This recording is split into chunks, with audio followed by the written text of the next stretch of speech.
Chapter 10. Higher Space and Higher Being.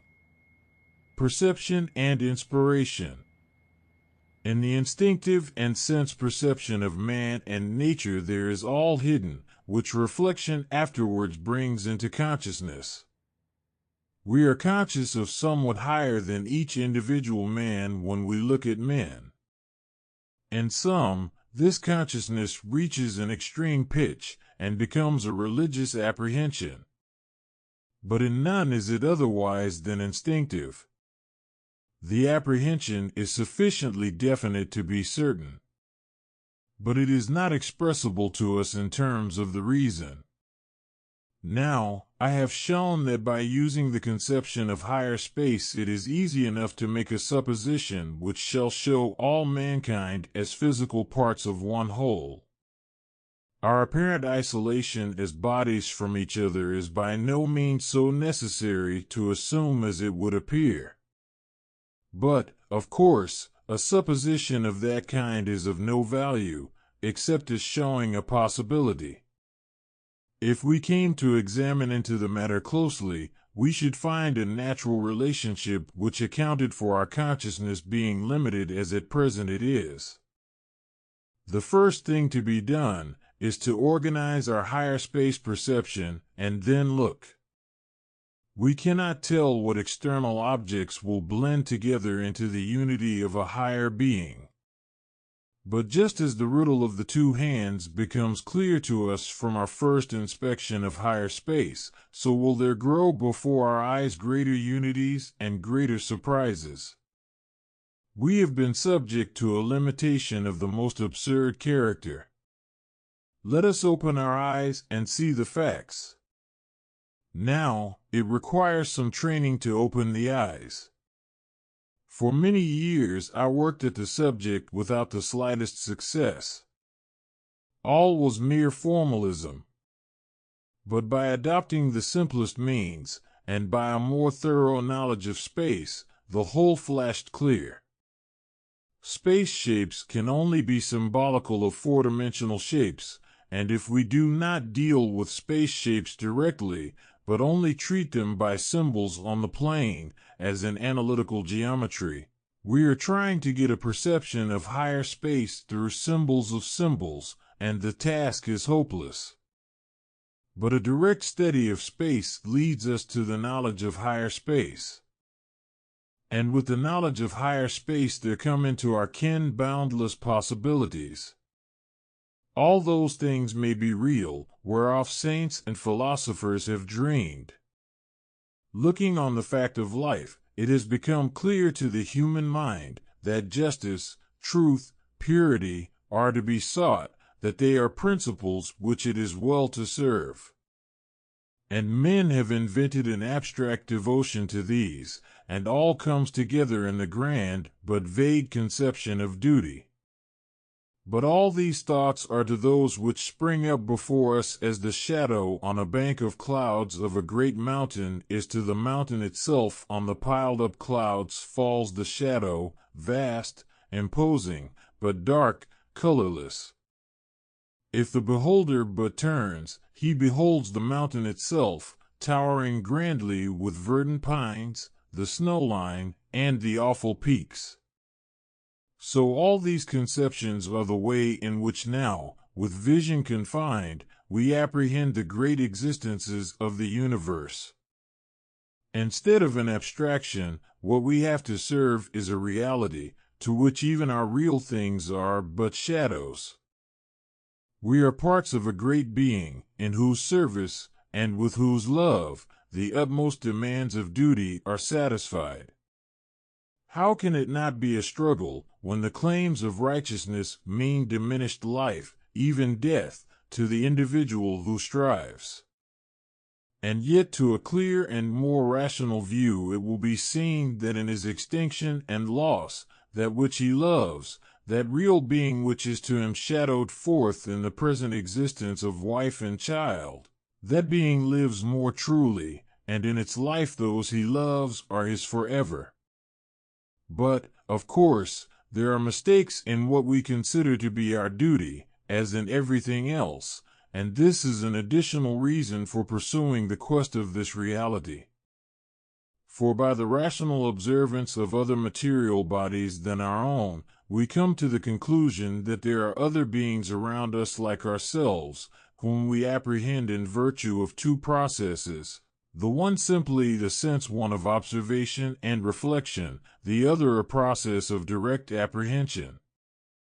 Now, if we did not go through the sense process of observation, we might, it is true, know that there were other human beings around us in some subtle way, and some mesmeric feeling, but we should not have that organized human life which, dealing with the things of the world, grows into such complicated forms. We should forever be good-humored babies, a sensuous, affectionate kind of jellyfish. And just so now with reference to the high intelligences by whom we are surrounded. We feel them, but we do not realize them. To realize them, it will be necessary to develop our power of perception. The power of seeing with our bodily eye is limited to the three-dimensional section. But I have shown that the inner eye is not thus limited, that we can organize our power of seeing in higher space, and that we can form conceptions of realities in this higher space, just as we can in our ordinary space. And this affords the groundwork for the perception and study of these other beings than man. Just as some mechanical means are necessary for the apprehension of our fellows in space, so a certain amount of mechanical education is necessary for the perception of higher beings in higher space. Let us turn the current of our thought right round. Instead of seeking after abstractions and connecting our observations by ideas, let us train our sense of higher space and build up conceptions of greater realities, more absolute existences. It is really a waste of time to write or read more generalities. Here is the grammar of the knowledge of higher being. Let us learn it, not spend time in speculating as to whither it will lead us. Yet one thing more. We are, with reference to the higher things of life, like blind and puzzled children. We know that we are members of one body, limbs of one vine, but we cannot discern, except by instinct and feeling, what that body is, what the vine is. If to know it would take away our feeling, then it were well never to know it. But fuller knowledge of other human beings does not take away our love for them. What reason is there then to suppose that a knowledge of the higher existences would deaden our feelings? And then, again, we each of us have a feeling that we ourselves have a right to exist. We demand our own perpetuation. No man, I believe, is capable of sacrificing his life to any abstract idea. In all cases, it is the consciousness of contact with some being that enables him to make the last human sacrifice. And what we can do by this study of higher space is to make this consciousness, which has been reserved for a few, the property of all. Do we not all feel that there is a limit to our devotion to abstractions, none to beings whom we love? And to love them, we must know them. Then, just as our own individual life is empty and meaningless without those we love, so the life of the human race is empty and meaningless without a knowledge of those that surround it. And although to some an inner knowledge of the oneness of all men is vouchsafed, it remains to be demonstrated to the many. The perpetual struggle between individual interests and the common good can only be solved by merging both impulses in a love towards one being whose life lies in the fulfillment of each. And this search, it seems to me, affords the needful supplement to the inquiries of one with whose thought I have been very familiar, and to which I return again, after having abandoned it for the purely materialistic views which seem forced upon us by the facts of science. All that he said seemed to me unsupported by fact, unrelated to what we know. But when I found that my knowledge was merely an empty pretense, that it was the vanity of being able to predict and foretell that stood to me in the place of an absolute apprehension of fact, when all my intellectual possessions turned to nothingness, then I was forced into that simple quest for fact, which, when persisted in and lived in, opens out to the thoughts like a flower to the life-giving sun. It is indeed a far safer course to believe that which appeals to us as noble than simply to ask what is true. To take that which great minds have given than to demand that our puny ones should be satisfied. But I suppose there is some good to someone in the skepticism and struggle of those who cannot follow in the safer course. The thoughts of the inquirer to whom I allude may roughly be stated thus. He saw in human life the working out of a great process, and the toil and strain of our human history he saw the becoming of man. There is a defect whereby we fall short of the true measure of our being, and that defect is made good in the course of history. It is owing to that defect that we perceive evil, and in the perception of evil and suffering lies our healing, for we shall be forced into that path at last, after trying every other, which is the true one. And this, the history of the redemption of man, is what he saw in all the scenes of life. Each most trivial occurrence was great and significant in relation to this. And, further, he put forward a definite statement with regard to this defect, this lack of true being, for it lay, he said, in the self-centeredness of our emotions, and the limitation of them to our bodily selves. He looked for a time when, driven from all thoughts of our own pain or pleasure, good or evil, we should say, in view of the miseries of our fellow creatures, let me be anyhow, use my body and my mind in any way, so that I serve. And this, it seems to me, is the true aspiration, for, just as a note of music flings itself into the march of the melody, and, losing itself in it, is used for it and lost as a separate being, so we should throw these lives of ours as freely into the service of whom? Here comes the difficulty. Let it be granted that we should have no self-rights, limit our service in no way, still the question comes, what shall we serve? It is far happier to have some concrete object to which we are devoted, or to be bound up in the ceaseless round of active life, wherein each day presents so many necessities that we have no room for choice. But besides and apart from all these, there comes to some the question, what does it all mean? To others, an unlovable and gloomy aspect is presented, wherein their life seems to be but used as a material worthless in itself and ungifted with any dignity or honor. While to others again, with the love of those they love, comes a cessation of all personal interest in life, and a disappointment and feeling of valuelessness. And in all these cases some answer is needed. And here human duty ceases. We cannot make objects to love. We can make machines and works of art, but nothing which directly excites our love. To give us that which rouses our love is the duty of one higher than ourselves. And yet in one respect we have a duty, we must look. What good would it be to surround us with objects of loving interest, if we bury our regards in ourselves and will not see? And does it not seem as if with lowered eyelids, till only the thinnest slit was open, we gazed persistently, not on what is, but on the thinnest conceivable section of it? Let it be granted that our right attitude is, so to devote ourselves that there is no question as to what we will do or what we will not do, but we are perfectly obedient servants. The question is, whom are we to serve? It cannot be each individual, for their claims are conflicting, and as often as not there is more need of a master than of a servant.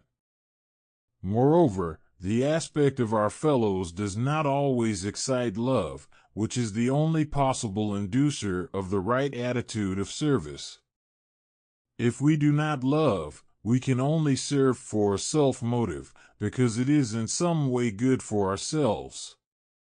Thus it seems to me that we are reduced to this: our only duty is to look for that which it is given us to love. But this looking is not mere gazing. To know, we must act. Let anyone try it. He will find that unless he goes through a series of actions corresponding to his knowledge, he gets merely a theoretic and outside view of any facts. The way to know is this: get somehow a means of telling what your perceptions would be if you knew, and act in accordance with those perceptions. Thus, with regard to a fellow creature, if we knew him we should feel what his feelings are. Let us then learn his feelings, and act as if we had them. It is by the practical work of satisfying his needs that we get to know him. Then, maybe, we love him, or perchance it is said we may find that through him we have been brought into contact with one greater than him. This is our duty, to know, not merely theoretically, but practically, and then, when we know, we have done our part. If there is nothing, we cannot supply it. All we have to do is to look for realities.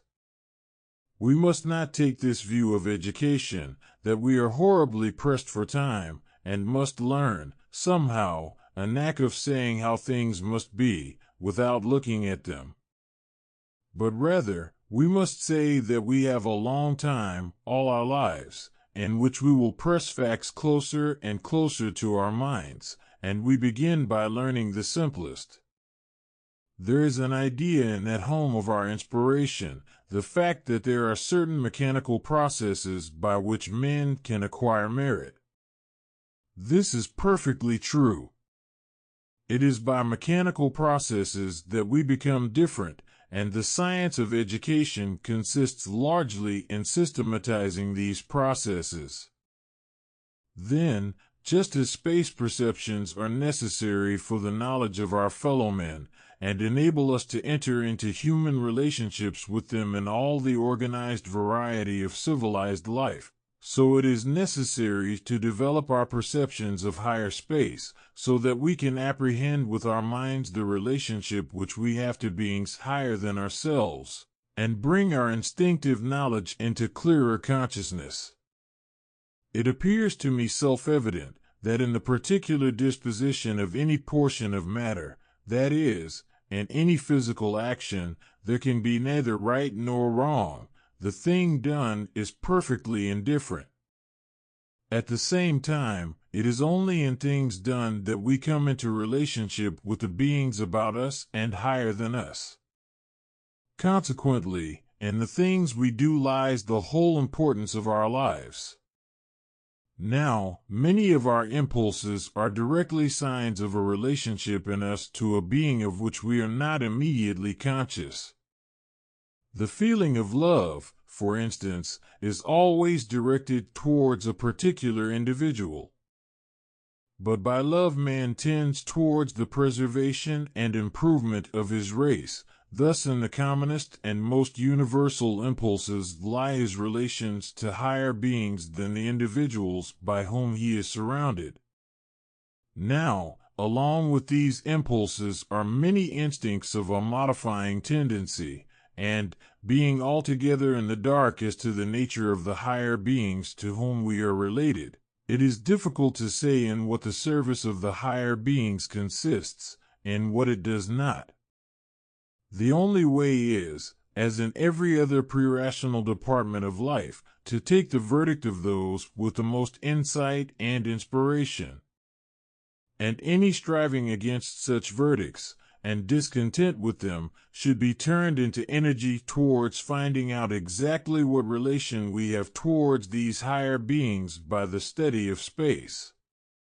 Human life at present is an art constructed in its regulations and rules on the inspirations of those who love the undiscerned higher beings, of which we are a part. They love these higher beings and know their service. But our perceptions are coarser, and it is only by labor and toil that we shall be brought also to see, and then lose the restraints that now are necessary to us in the fullness of love. Exactly what relationship there is towards us on the part of these higher beings we cannot say in the least. We cannot even say whether there is more than humanity before the highest, and any conception which we form now must use the human drama as its only possible mode of presentation. But that there is such a relation seems clear, and the ludicrous manner in which our perceptions have been limited is a sufficient explanation of why they have not been scientifically apprehended.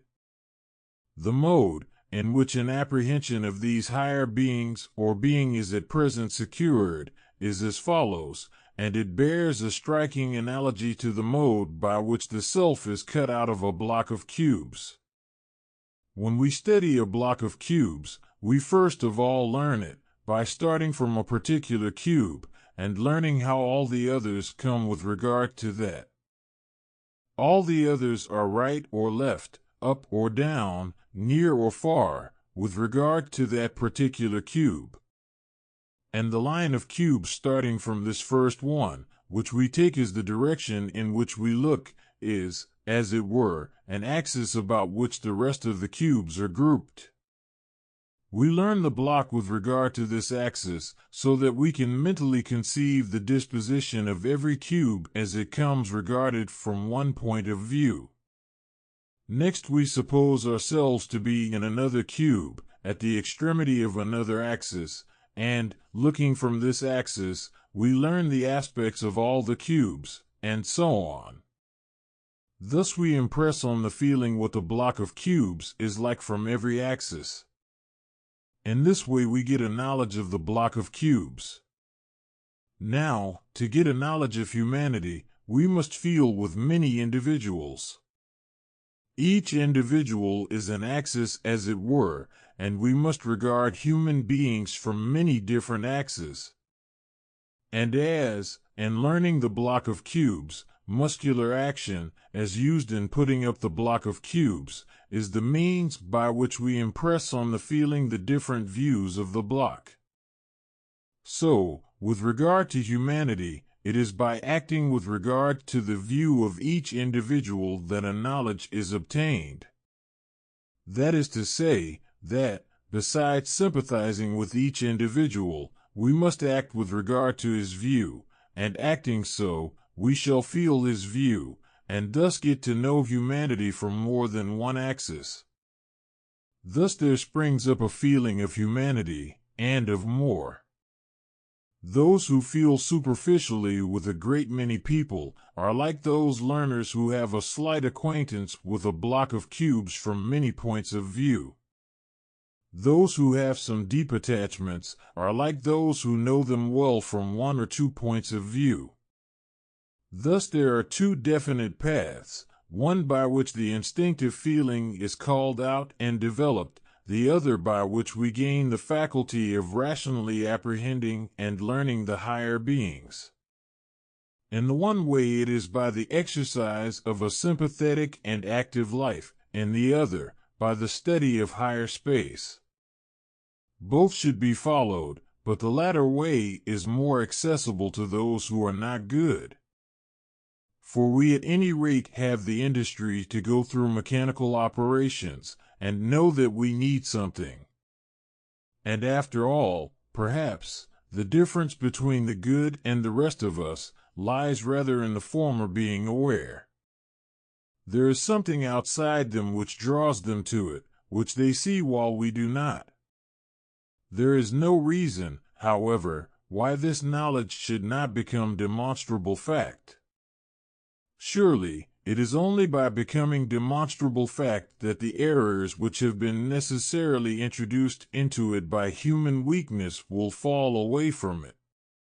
The rational knowledge will not replace feeling, but will form the vehicle by which the facts will be presented to our consciousness.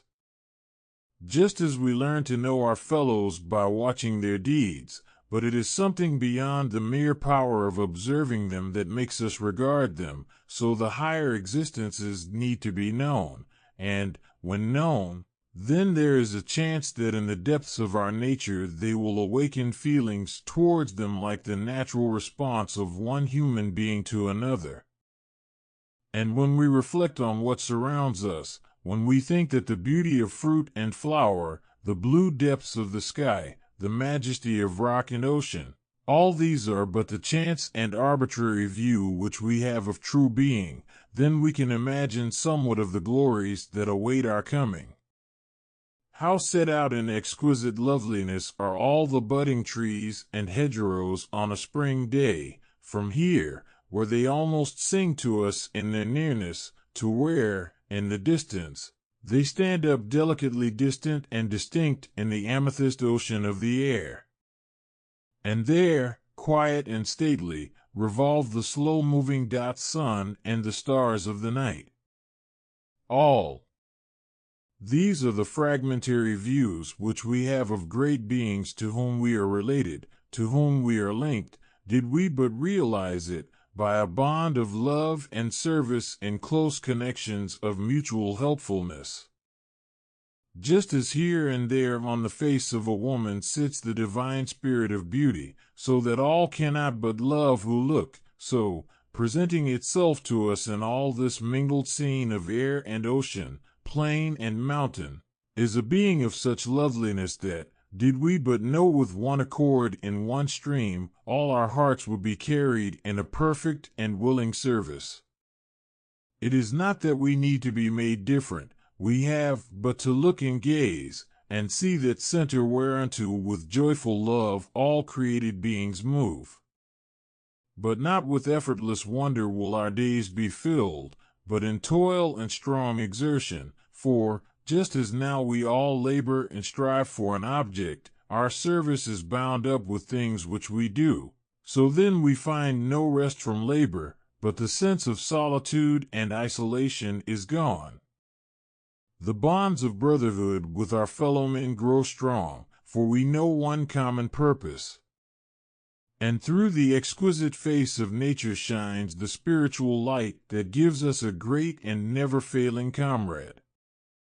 Our task is a simple one, to lift from our mind that veil which somehow has fallen on us, to take that curious limitation from our perception, which at present is only transcended by inspiration.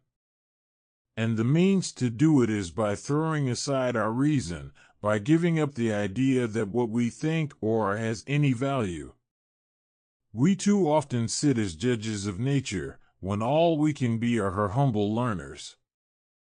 We have but to drink in of the inexhaustible fullness of being, pressing it close into our minds, and letting our pride of being able to foretell vanish into dust. There is a curious passage in the works of Immanuel Kant, in which he shows that space must be in the mind before we can observe things in space. For, he says, since everything we conceive is conceived as being in space, there is nothing which comes before our minds from which the idea of space can be derived. It is equally present in the most rudimentary perception and the most complete. Hence he says that space belongs to the perceiving soul itself. Without going into this argument to abstract regions, it has a great amount of practical truth. All our perceptions are of things in space. We cannot think of any detail, however limited or isolated, which is not in space. Hence, in order to exercise our perceptive powers, it is well to have prepared beforehand a strong apprehension of space and space relations.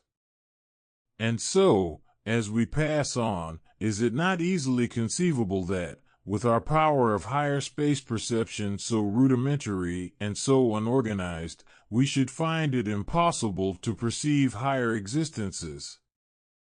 That mode of perception which it belongs to us to exercise is wanting.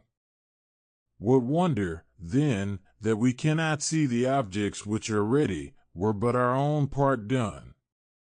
Think how much has come into human life through exercising the power of the three-dimensional space perception, and we can form some measure, in a faint way, of what is in store for us. There is a certain reluctance in us in bringing anything, which before has been a matter of feeling, within the domain of conscious reason.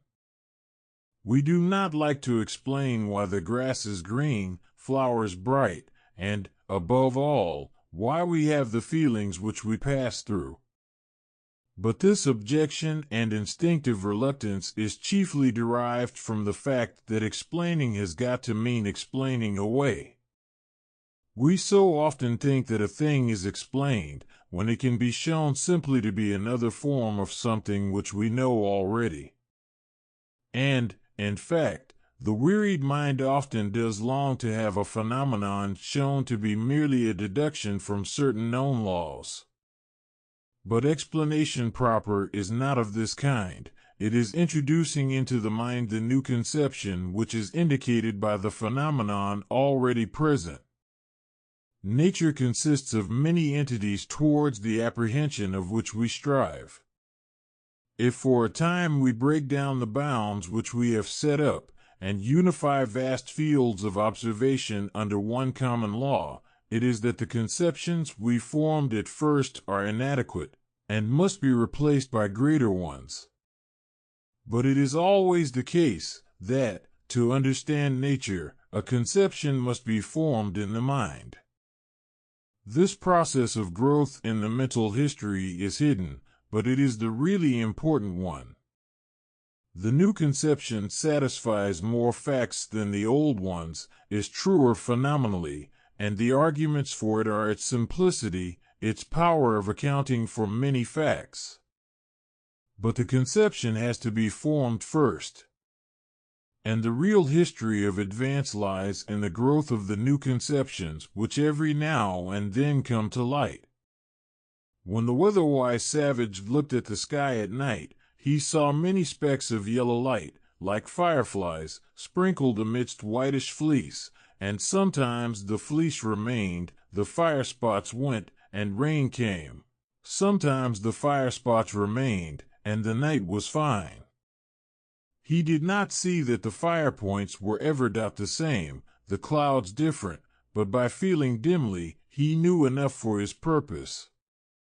But when the thinking mind turned itself on these appearances, there sprang up, not all at once, but gradually, the knowledge of the sublime existences of the distant heavens, and all the lore of the marvelous forms of water, of air, and the movements of the earth.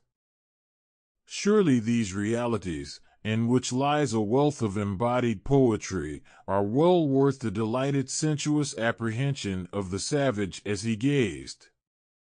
Perhaps something is lost, but in the realities, of which we know, there is compensation.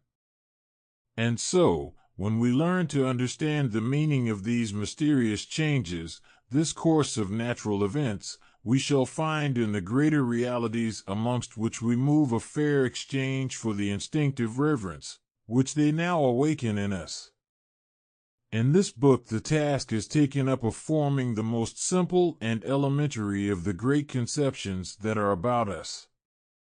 In the works of the poets, and still more in the pages of religious thinkers, lies an untold wealth of conception, the organization of which in our everyday intellectual life is the work of the practical educator. But none is capable of such simple demonstration and absolute presentation as this of higher space, and none so immediately opens our eyes to see the world as a different place. And, indeed, it is very instructive. For when the new conception is formed, it is found to be quite simple and natural. We ask ourselves what we have gained, and we answer, nothing, we have simply removed an obvious limitation. And this is universally true. It is not that we must rise to the higher by a long and laborious process. We may have a long and laborious process to go through, but when we find the higher, it is this: we discover our true selves, our essential being, the fact of our lives. In this case, we pass from the ridiculous limitation, to which our eyes and hands seem to be subject, of acting in a mere section of space, to the fuller knowledge and feeling of space as it is. How do we pass to this truer intellectual life? Simply by observing, by laying aside our intellectual powers, and by looking at what is.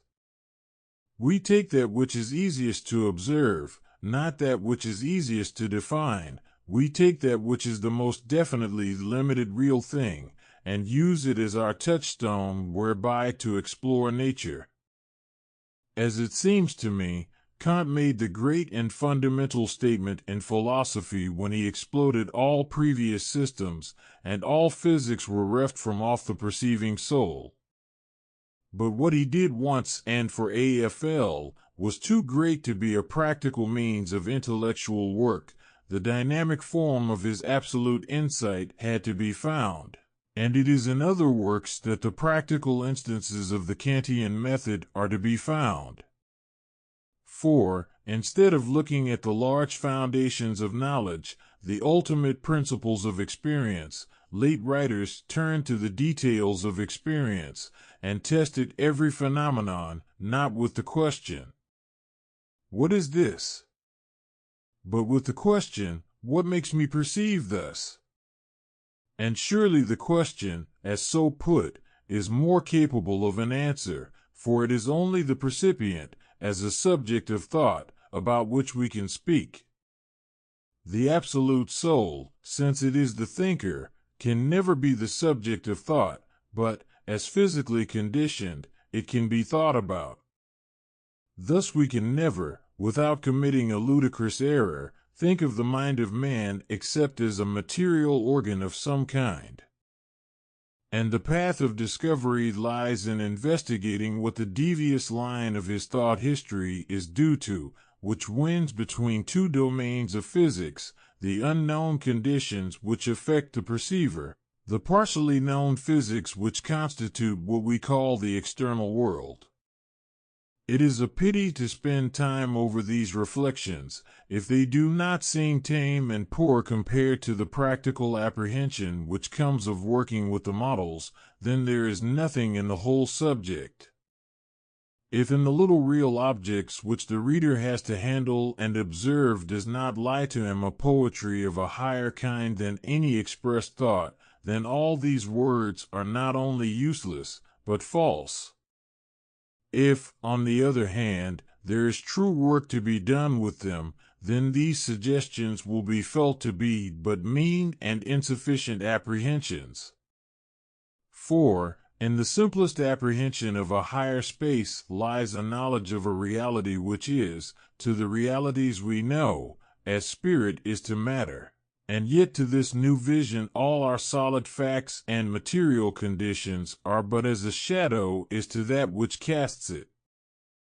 In the awakening light of this new apprehension, the flimsy world quivers and shakes, rigid solids flow and mingle, all our material limitations turn into graciousness, and the new field of possibility waits for us to look and behold.